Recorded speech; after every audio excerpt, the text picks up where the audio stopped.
Netflix has called the girls to the front of the line. They said we need Roman Reigns, CM Punk, and Cody Rhodes. Please come to the principal's office. Roman Reigns, CM Punk, and Cody Rhodes, please come to the principal's office now. They said we want all of them on Raw. We don't give a fuck how, when, why, where. That's what we want. We gave y'all 5 billion munions, and we want that. And this brings into question the WWE draft. So let's talk about it because, first of all, it's a couple things wrong with the draft, and I think it's stupid anyway. And it hasn't been worth anything for a long time. And apparently, it don't matter because it went away and then it came back. So we do have 2 brands, Raw and SmackDown, okay, and that's fine. But these last episodes of Raw specifically and SmackDown, motherfuckers ain't even where they supposed to be. Didn't Jay just invite Sami Zayn to SmackDown to tell him what he gonna do and have a whole conversation? And Randy, he told Cody Rhodes, "Fuck your belt. I'm gonna go over here and play with Gunther for his belt." And he got supposed to have the bigger belt. Okay, there is no brand split. Like, let's just stop playing games. It helps and it boosts ratings when motherfuckers just show up. Have the superstars intertwine their storylines across brands. Whatever. I done seen a couple motherfuckers from the top go to NXT. Like, why are we doing that? So, what WWE said was they don't know.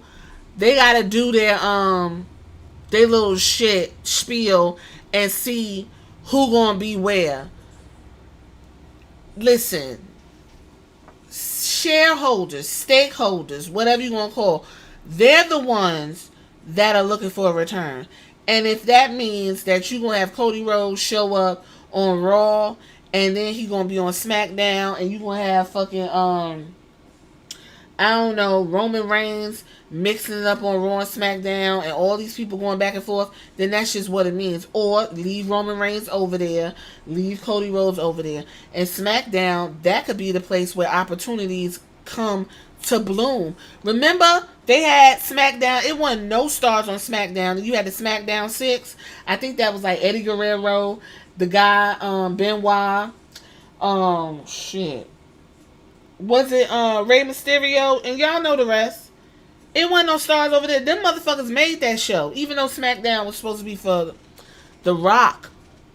It just is what it is. I think the draft is stupid. They need to get rid of it. I don't see the point of it anymore. This is not a real sport. I know. Hearing that, it's like, oh my God, this is not a real sport, okay? Like, just tell your fucking stories across brands. You could do it where you could still give the wrestlers breaks so they don't have to be traveling all over the place. Because what if SmackDown's in Kentucky and Raw's in Georgia? You could have them do video conferences. You could have them tape some cinematic shit. You could have them do all kinds of stuff. But first, you know what? The problem is there's no creative. So they don't know how to do that. So that's the first issue. So we'll see what happens. Also, a little fun tidbit.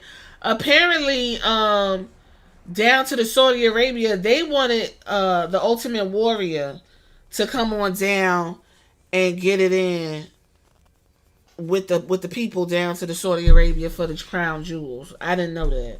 So the draft is supposed to take place in October. There is no draft. October then came and went.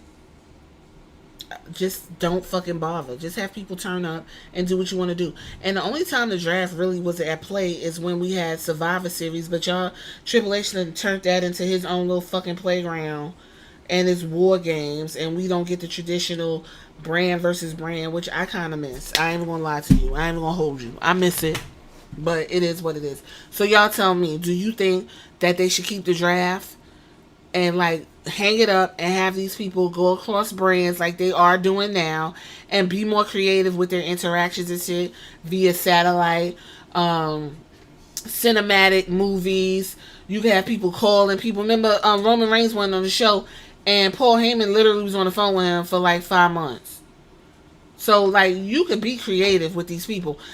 You have them run them down. You see, Rhea Ripley just got her eyeball taken out down to the NXT, and them bitches don't go on NXT. They supposed to be on Raw ruining people's lives. So be creative. Tell me what you think in the comments.